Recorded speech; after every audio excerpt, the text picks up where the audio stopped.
Walang buko para sa buko pandan salad. Well.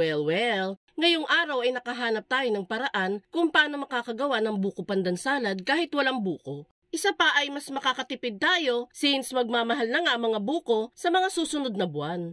Ano pang hinihintay natin? Let's start!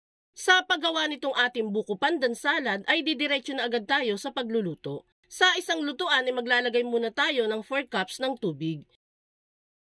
Then, isunod na natin dyan ang isang sachet ng kulay green na gulaman powder. Wala na tayong nabiling buko pandan flavor na gulaman dito, kaya yung unflavored na lang ang binili natin dito. Kung may mahahanap po kayong buko pandan flavor na gulaman, much better po iyon.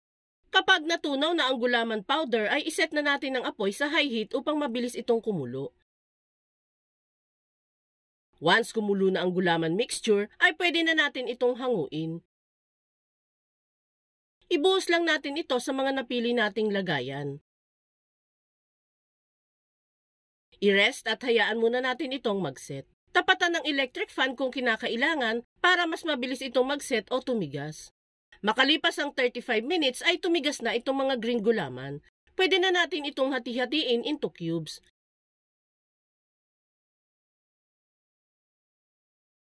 Matapos nating mahati-hati into cubes ay proceed na tayo sa next step. Dito ulit sa ating lutuan ay maglalagay naman tayo ng 3 cups ng tubig.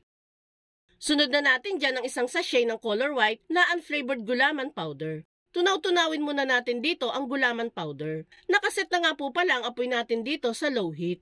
Once matunaw na ang gulaman powder, ay isunod naman natin dyan ang isang lata ng evaporated milk. Ilalahat na po natin ang evap dito.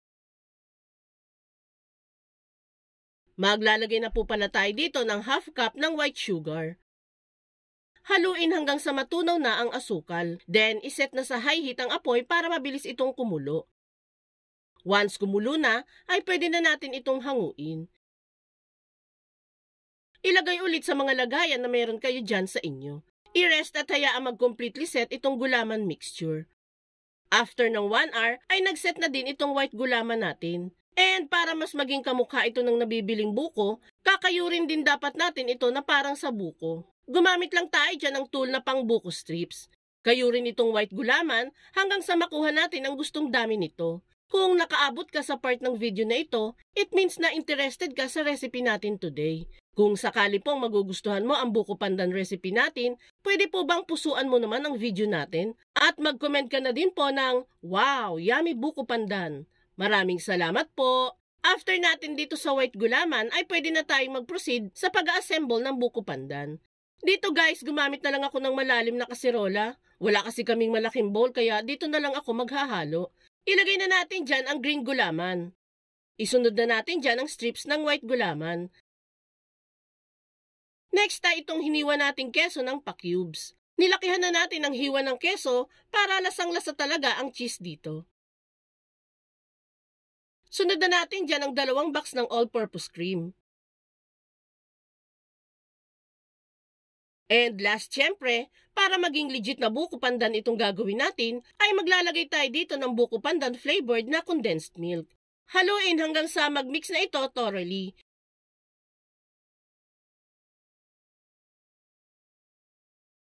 After niyan ay palamigin muna natin ito sa ref ng 4 hours or mas maganda kung overnight. After nating mapalamig ito, ay ready to serve na ang ating masarap na buko pandan recipe. Nilipat ko na nga pala sa magandang bowl ang ating buko pandan salad para naman mas maganda ang presentation. Unang subo mo pa lang nitong buko pandan salad natin ay talaga namang madadama mo na agad ang Kapaskuhan. Kaya sa darating na Kapaskuhan, isama mo na din ang recipe na ito sa ihahanda mo sa hapag. Paano guys? Dito na kami! Diyan na kayo! Bye!